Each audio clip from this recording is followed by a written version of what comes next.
a stag. Oh, jeez.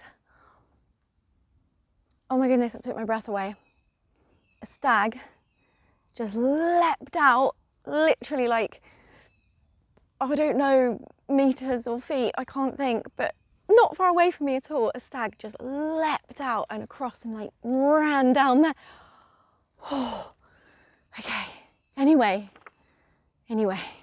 Hello, my juicy peaches, and welcome back to my channel. It is your priestess Peaches here, supporting you to live your juiciest life and co-create a heavenly world. And as you can see by the title, I'm doing another Aubrey Marcus video. Ah! Yes, I am. I know. I think I said last time that I wasn't going to do any more, but here we are. Sorry, let me just get myself comfy. So I watched the Align podcast episode with Aubrey and Aaron, and I ended up writing a letter to Aubrey Marcus. And I have decided to make that an open letter, and I'm going to speak it out loud on the YouTubes because I feel like there's some important points here that have gone amiss that need to be addressed. I feel like this could help him and others, and so I am going to share it. So feel free to let me know your feedback, let me know your perspective, what your thoughts are about this situation in the comments. And also please do subscribe to my channel and hit the notification bell, and let me know if you like this by giving it a thumbs up, or give it a thumbs down if you didn't like it. So yeah, I've just come for a walk in nature, and I have brought the Aubrey Marcus letter with me. Now I will warn you, it is quite long, so I do recommend either don't feel you have to watch me reading this letter, just keep me in your ears as you are running your errands or pottering around the house, or if you do want to watch me, feel free to grab a cuppa and get yourself cozy and relaxed and comfortable, and let's get into it. Okay. For some reason I'm just feeling quite silly for doing this, but I'm going to do it anyway. If it means making a fool of myself, that's all right. I'm willing to make a fool of myself. I have sections in the letter that have got titles, and I'm just going to read it as it is, okay? Why do I feel shy? Okay, I'm ready. Let's go. Dear Aubrey, projection and hypocrisy. Before I begin, I just want to preface this by saying I am in no way a hater. I do understand everything you have said. I grasp your personal perspective, and I'm not jealous on any level. I would also like to say that I never created my videos on you and Marc Gafni as a way to extract and use you for clout. I had no idea that my videos would get more views than usual. Still not even that many. My channel was demonetized a few years back when I had a break from being online due to the death of my father, and I am not a favorite on the YouTube algorithm. So I didn't think my videos would gain much traction anyway. But for me, I feel called to speak about various topics. So despite not really making a living on YouTube or doing very well on this platform, I speak out because it feels awful to me not to, and I know that because of when I had a break from being on here. So sadly, my channel's demonetized, so yeah. But like with all my videos, I genuinely felt called to speak out about what I'd witnessed, what I had discerned, not just judged negatively from a hater stance, but what I heard with my own ears, what you, Marc, Vailana and Alana said from your own mouths, and what that brought up in me and the wider topics at hand that this has shone a light on. And I went deep into my own stuff as well. I went deep into my own shadow work. I looked at my triggers and projections, and I decided to create my videos anyway because I felt like there were some really important issues that needed to be illuminated. I am not a hateful person. I am not inconsiderate. I am not some muppet without any leg to stand on with what I observed. I have been in open dynamics in the past. I know people in polyamorous relationships. I myself am in a 15-year monogamous relationship with my divine partner. And prior to that, I have seen the underworld. I used to be a stripper. I used to be an addict. I was insatiable. I have also studied and practiced Tantra for 13 years. I'm currently at age 42 doing a 200-hour yoga teacher training. I am deeply philosophical. I love looking into different belief systems and approaches to life. I am blessed to be educated. I went to the College of Naturopathic Medicine in London for 5 years to study plant medicine, herbal medicine, and I am a certified herbalist and naturopath. I understand plants. I am a Reiki level 2 practitioner. I get energy healing. I understand intuition. I receive guidance. And I have worked with many women around the world, and I teach and support them about the masculine and feminine dynamic, female pleasure, and sustainable love and sex. And I have had my own trials and tribulations along the way. I am a forever student. I am never perfect. And I have also experienced SA. I understand the complexities of all of these things. I am not some hater out to burn you at the stake. I am somebody who deeply cares about matters of love, sex, pleasure, and abuse. And it feels condescending of you to say that the only reason people have been doing videos about this is simply because they are extracting for clout, or are jealous, or can't see, or don't understand. That is categorically untrue. I know some people are out there hating, but not all of us. It's simply not beneficial to generalize and tar everybody with the same brush when so many have been so thoughtful and are trying to help highlight what has come to light. In fact, it feels accusational of you to say that everyone is just extracting and projecting and jealous or don't get it. And what I sense is that you saying that is a manipulation, a fear-mongering tactic, as well as your own projection, because this is what you do. This is what you did when you desperately wanted to meet Joe Rogan to get a leg up in business. This is what you do when you have guests on your podcast when you discuss important topics. This is what Aaron is currently doing by having you on his Align podcast, using the conversation for content, reach, growth, money. That's not inherently bad, it can be mutual, but to accuse others of extraction for doing something similar just because people are calling you out in their videos is kind of hypocritical. And let's be real, most people weren't even extracting anyway. People have a right to speak out when they see harm, manipulation, gaslighting, bypassing. People have a right to call that out. And if I was the one manipulating, gaslighting, bypassing, and others could see that in me, I would want the community that I helped to create to call me out on it. I don't know how you can possibly not take any notice of anything anyone is saying when so many people from your own community are trying to help you. They're trying to make you see, but all you can see is projection rather than an opportunity for deep reflection.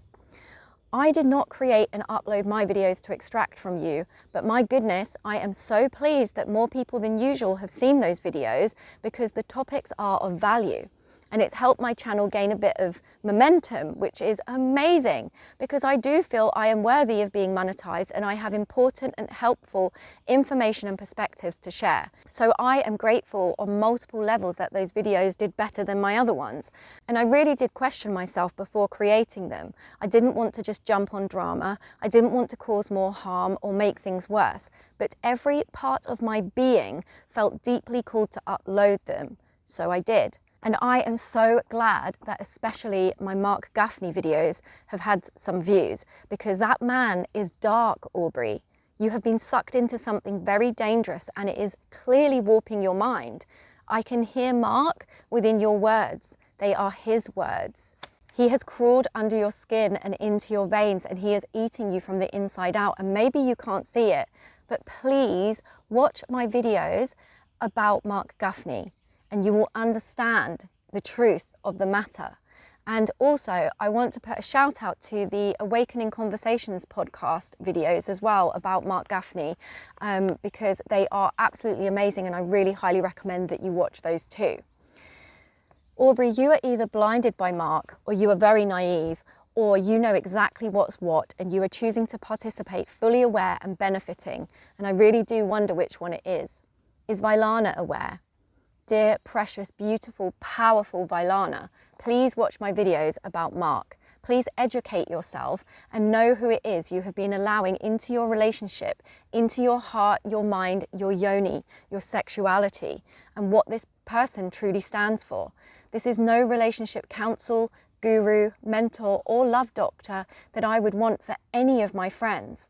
And I know I don't even know you, right? So why do I care? Because I see everybody as my brothers and sisters. I feel we are all one. And because you created and attracted a community of like-minded people who are highly conscious, caring people who can see and sense and deeply feel when something is off. We have watched your journey that you have openly shared. We have listened to your podcast. We have invested in your work, in your perspectives that you promote. You created courses, retreats, and podcasts, and you charge money and receive money for doing so. Just as you intended through your marketing and your personal brand, people have invested time and money and trust into you. And you are well aware of this. So yeah, we care when you have been preaching and teaching something very different to what you have been practicing behind the scenes. We care when we see a fellow brother or sister falling into darkness and suffering.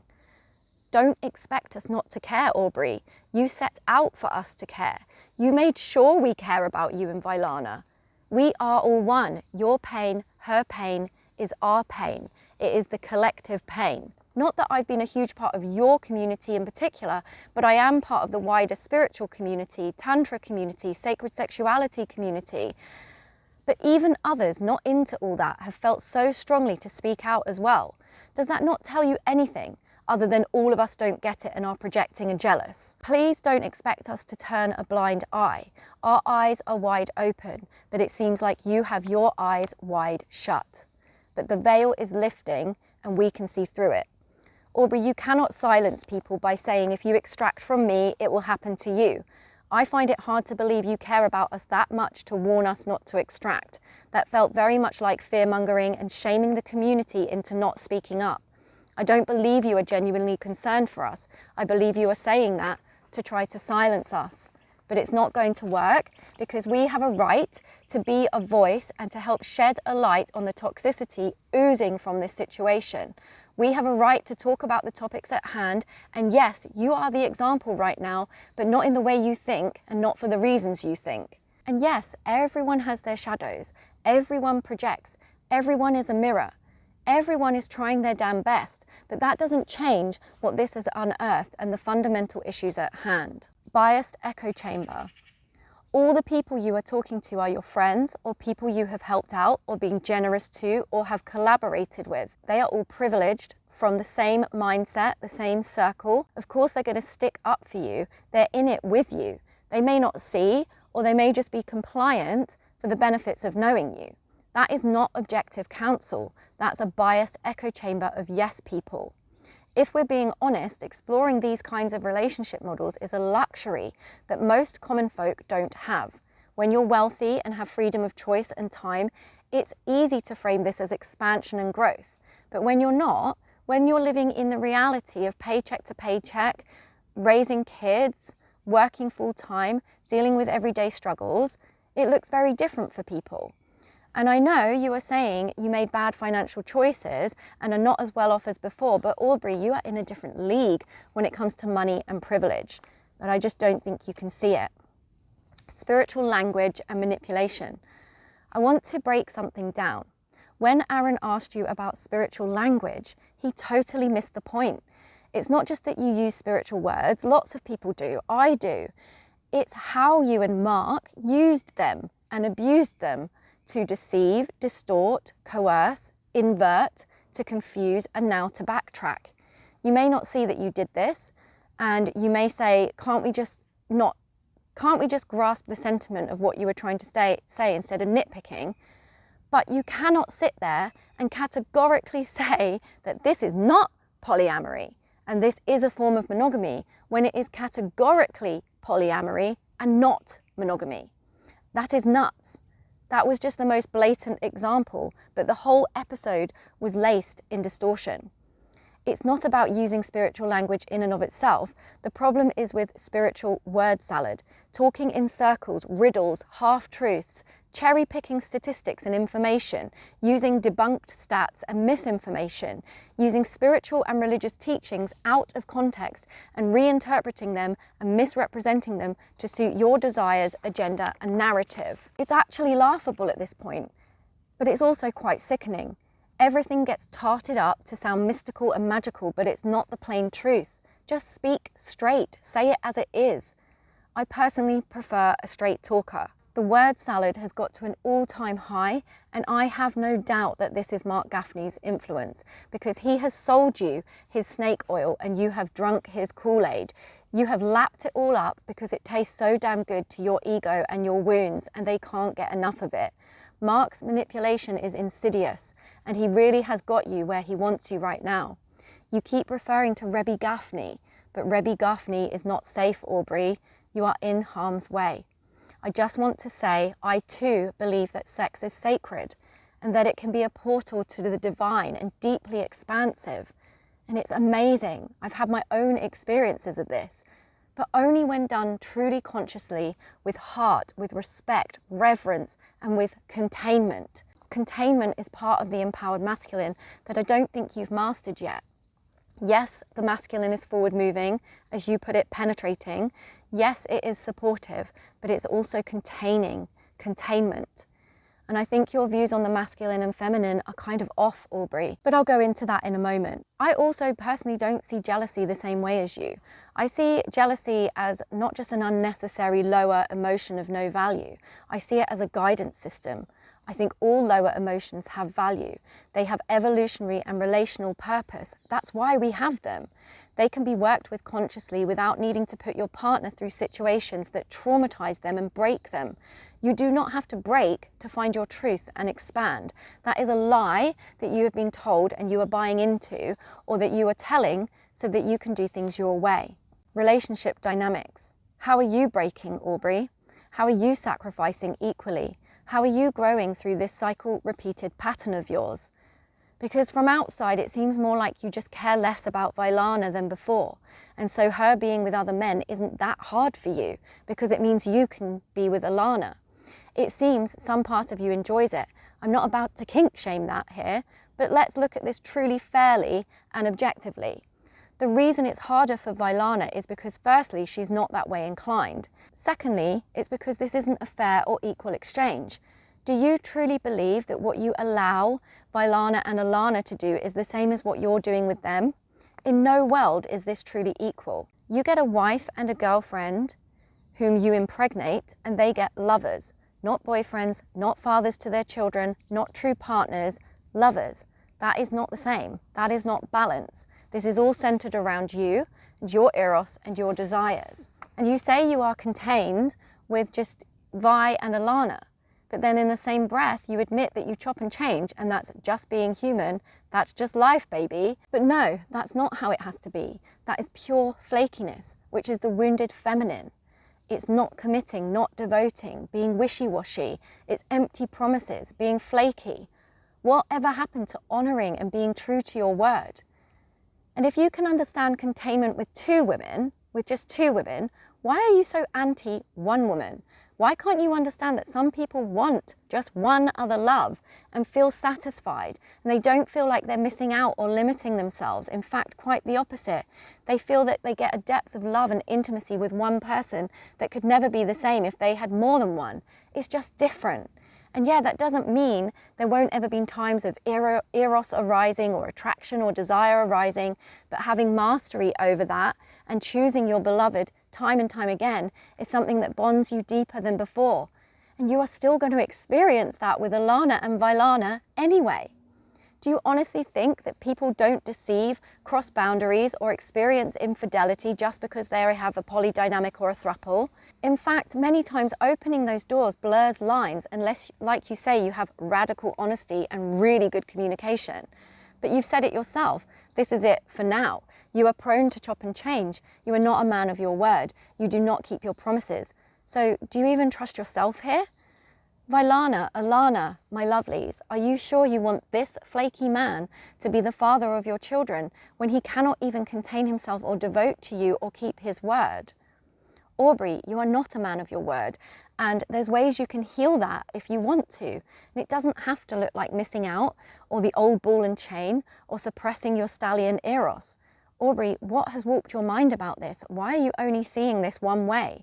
Where is your ability to be masterful of your eros and sexual energy? How can you sit there and say with such certainty that for the rest of your life you will be satisfied with just Alana and Vailana when you have a repeated pattern of becoming dissatisfied? Do you realize that Alana is going to be 40 years old at some point too? Do you realize that the same inclination of boredom, restlessness, seeking, filling the void, seeking novelty, thrill, is still going to be there with Alana in the future unless you deal with it within yourself? Aubrey, I know this is a tough pill to swallow, but it seems as though you are an addict. You are addicted to drugs, addicted to eros, to money, notoriety, external influences. That is not freedom. You are not free. You are a slave to your desires. How do I know? And yes, this may be projection, but it's also speaking from experience. It is wisdom. Aubrey, I know because I was that way too. And I don't want this for you. I don't want this for Vailana or Alana or your future children. And it's totally cool if you feel this is truly aligned for you three, but that's really not how it comes across. Come on, Aubrey and Vailana, you gave Alana the God bomb on date 2. There's just something really uncomfortable about that. You're drinking some kind of drink before the podcast and showing it on camera. Aubrey, this is addict behavior. I promise you it is. And I think you may need help. Vailana's impossible choice.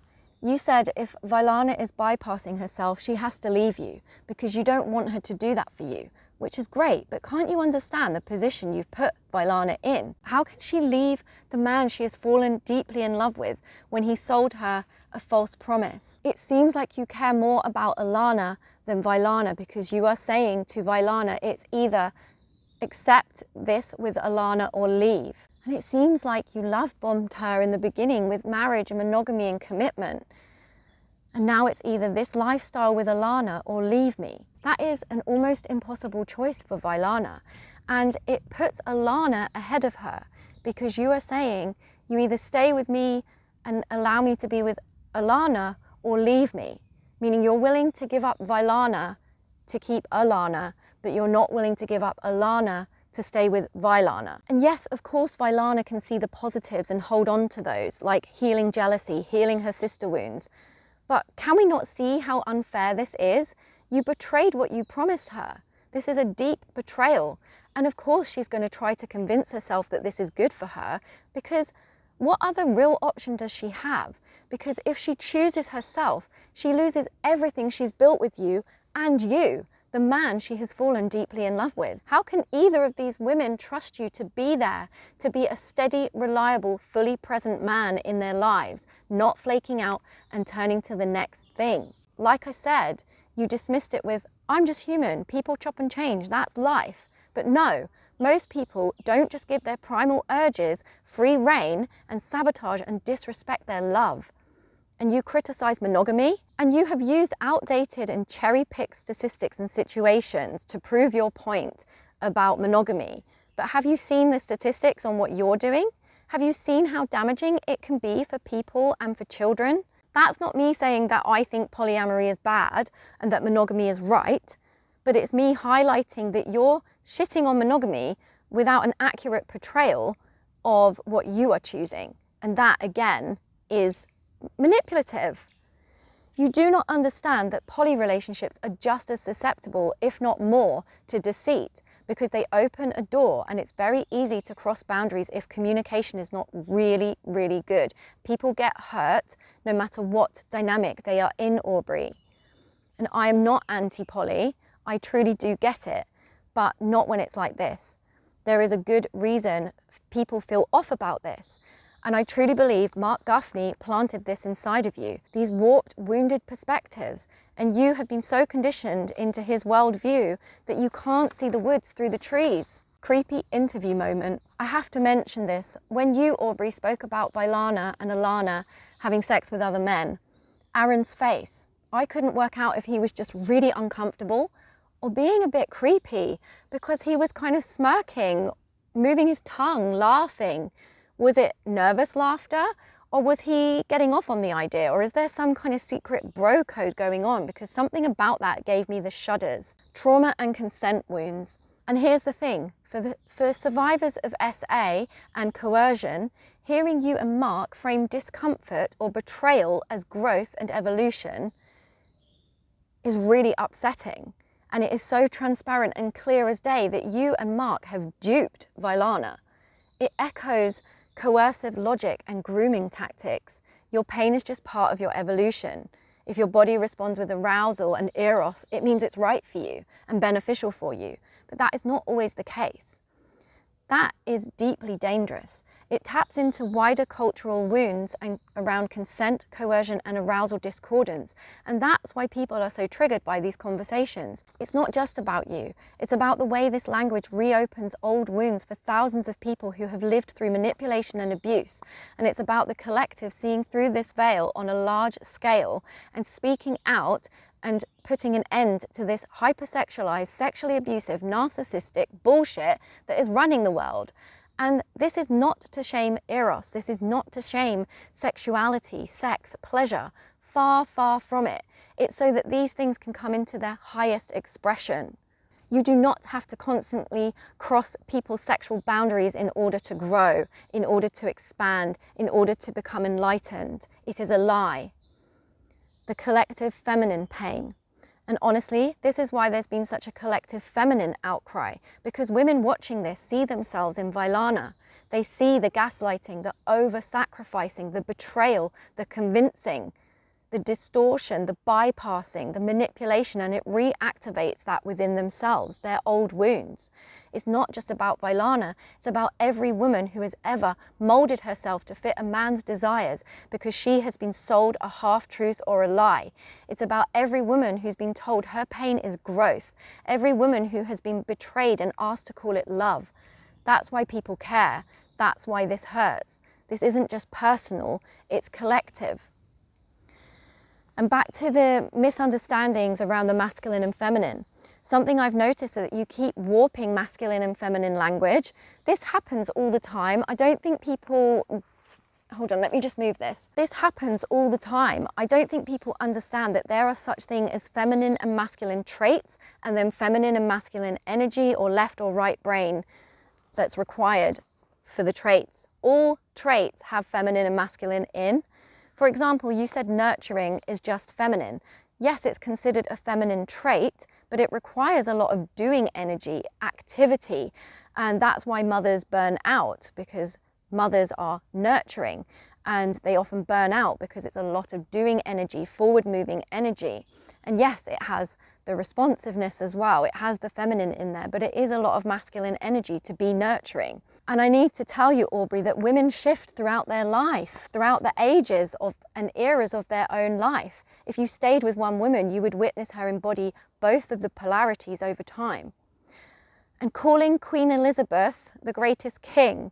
Now, I understand the sentiment, but it erases her feminine strength and power by reframing her as only masculine. And that is not entirely true, and it seems like you are claiming feminine energy as power as masculine here when it's not. And I just want to reiterate, you are quoting Marc Gafni, the hallelujahs, the language, it's Marc's voice speaking through you. It gives me the cringes. Marc Gafni is not healing masculine shame. He is perpetuating misogyny, toxic masculinity, sexual coercion, and abuse of power. He has never shown true accountability or remorse for his past. And this is why people are speaking out. Not for views or clout, but because it matters, because platforms with a big reach have responsibility. And platforms with a smaller reach have a right to call things out. The community that raised concerns were not haters, they were not jealous. They care about you, about Vailana, about the integrity of these teachings. To dismiss them as less evolved or jealous is patronizing, to say the least. And this is why it's created such an uproar, because it connects to bigger issues: betrayal of trust, manipulation through language, unequal dynamics, trauma and consent wounds, and the collective feminine outcry against over-sacrifice and being disguised as growth. And we are over it. We're just over this BS at this point. Darkness is being illuminated in a way that we have been calling in for years. So Aubrey, I will leave this letter here, but if you or anyone wants a more rounded perspective on Marc Gafni, please do watch my 2 videos about him where I break it all down in detail. And feel free to watch my previous videos about this situation too. And please, everyone, please go and watch the Awakening Conversation podcast episodes on Marc Gafni and Aubrey over there as well. Thank you so much for being here, for your time, for listening to this today. I really do appreciate it. Like I said before, if you liked this video, please do give it a thumbs up. If you didn't, give it a thumbs down. Let me know in the comments what you think, what your perspectives are. Please do subscribe to my channel. It will really help my channel to grow, and I really do want to create a safe place here and a community of like-minded people. And please do check out my playlists as well, because I have got lots of juicy content that not many people have seen rolling around in my playlists. So I would love for you to go and check those out as well and let me know what you think in the comments. So I'm going to go now. I hope you enjoyed this, and I will catch up with you soon. So have an amazing day, and as always, remember to keep it juicy. Bye.